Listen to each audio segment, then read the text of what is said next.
Okay, on this video, we're going to briefly be discussing yet another African-American pioneer of the technological revolution that has taken us where we are today in the computer industry. And that is a man who is considered as a video game pioneer by the name of Jerry Lawson, who has passed away recently, last year, as a matter of fact, at the age of 70. Let's just read what it says here on digitaltrends.com. That's Jerry Lawson, and that's the game that he developed. Jerry Lawson, who is an early video game pioneer and developer of the first cartridge-based video game system, has died at age 70. In these days of portable game systems with Wi-Fi and consoles with motion sensors, internet connectivity, and integrated Blu-ray drives, it can be hard to remember that the industry had to get its start somewhere. Jerry Lawson, a key figure in the development of home video game systems, was one of a handful who jump-started the industry. He died this week at age 70 in Santa Clara, California, from complications from diabetes.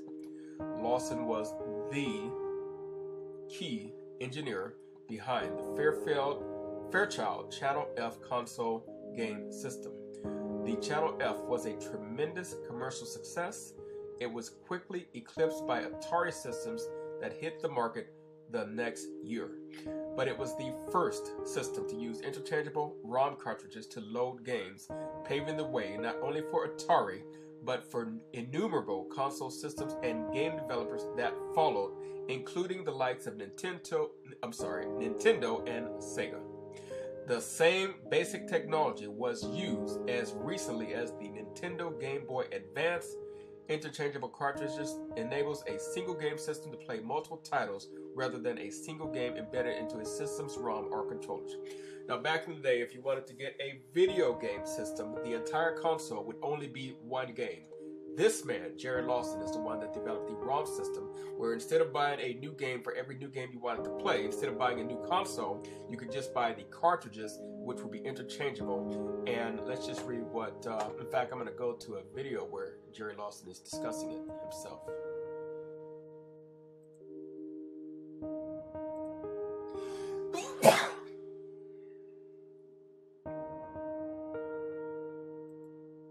It's a wonderful Silicon Valley.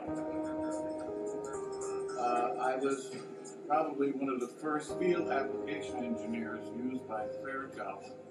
My primary job was to go around and help clients with engineering problems, design, and applications of semiconductor products.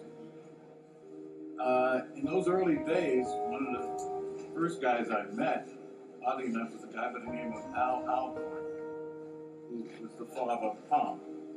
I remember in the early days that Al, Nolan Bushnell, and a guy named Ted Dabney had formed a company called Syzygy. That's S-Y-Z-Y-G-Y. And Syzygy, first development was Pong games that they dedicated as coin-op games. And they put it in a pizza parlor and beer hall on El Camino in Sunnyvale. And lo and behold, it overflowed with coins. At the same time, I was working on a project to build a device which was a coin-operated game that used a microprocessor. A lot of people in the industry swore that a microprocessor couldn't be used in video games, and I knew better. So I accepted the challenge and went out to design one. The name of the game was called Demolition Derby.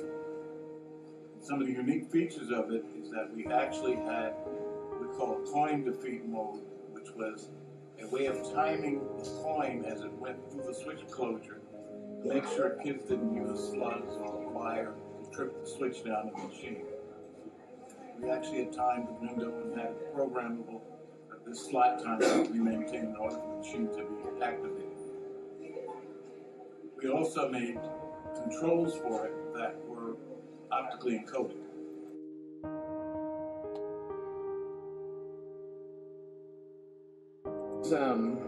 Purposely not exactly the same size as an 8-track, like they resemble an 8-track a lot for Well, it was not, they were concept of putting it in the cartridge was not to have them confused for an 8-track, because it would have given us problems by placing an 8-track into the slot and purposely made not to follow an 8-track.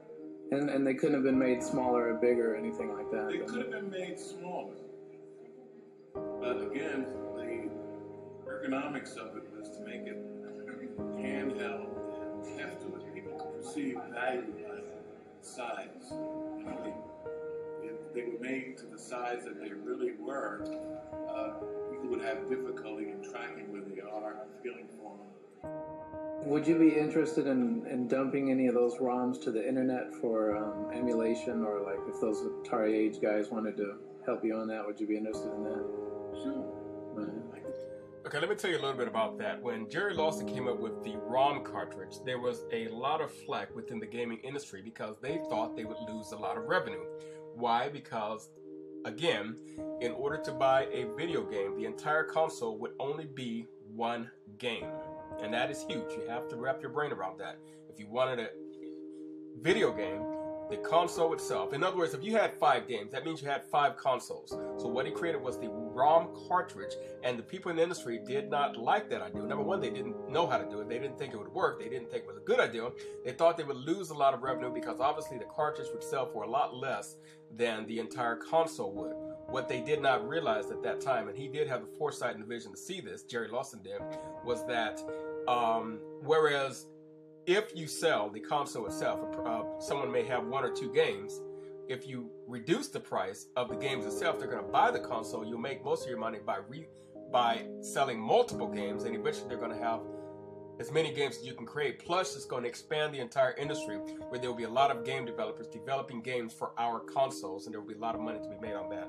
So he had the foresight and the vision to see that when other people did not. So I'm going to jump around a little bit.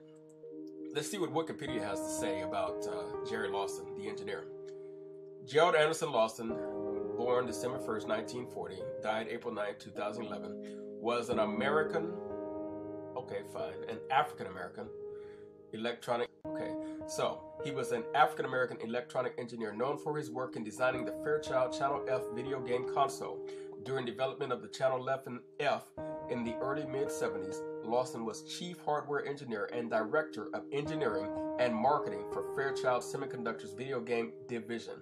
He also founded and ran VideoSoft, a video game development company which made software for the Atari 2600 in the early 1980s, as the 2600 had displaced the Channel F as the top system in the market.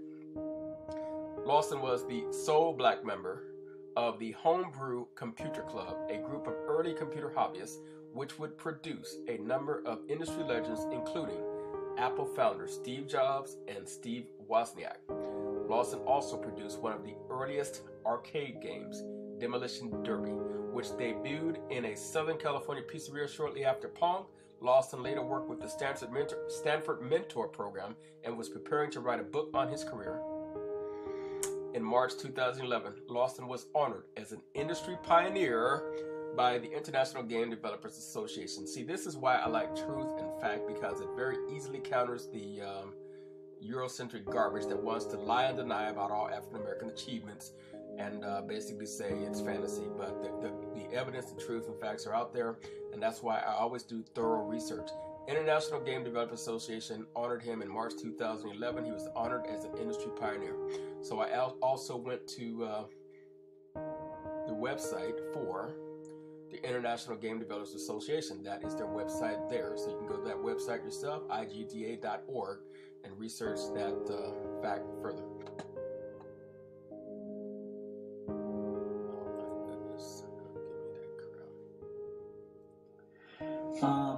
A lot of stuff we do in gaming we take for granted, and sometimes we don't think about where it had its beginnings. We just lost Jerry Lawson recently, the creator of the video game cartridge. Because of his involvements, we get to enjoy gaming for what it is now and what it will be in the future. That's huge. And my hat is off for you for recognizing that the pioneers in any industry affect what is happening today and what's going to happen in the future.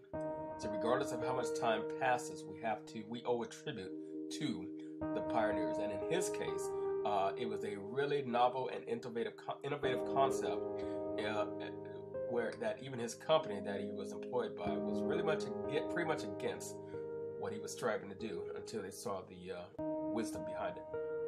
It's a pretty big and important loss to the gaming industry and the world of video game fans in general. And he will be missed, and he will always be appreciated for his involvement in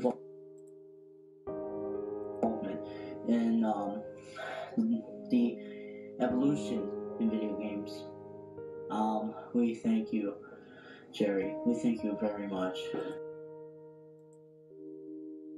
Craig here, and sadly not with good news.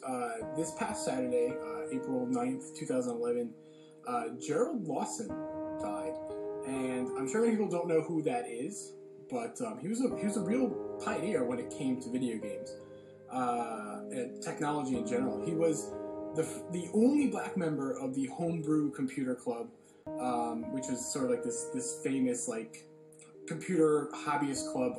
Like Steve Jobs was a part of that, and I think it was featured in the movie Pirates of Silicon Valley. And he also made one of the first coin-op video games called Demolition Derby. Came out just after Pong, and Lawson even set it up so that kids couldn't trigger the micro switch and get free plays, which was a problem with Pong.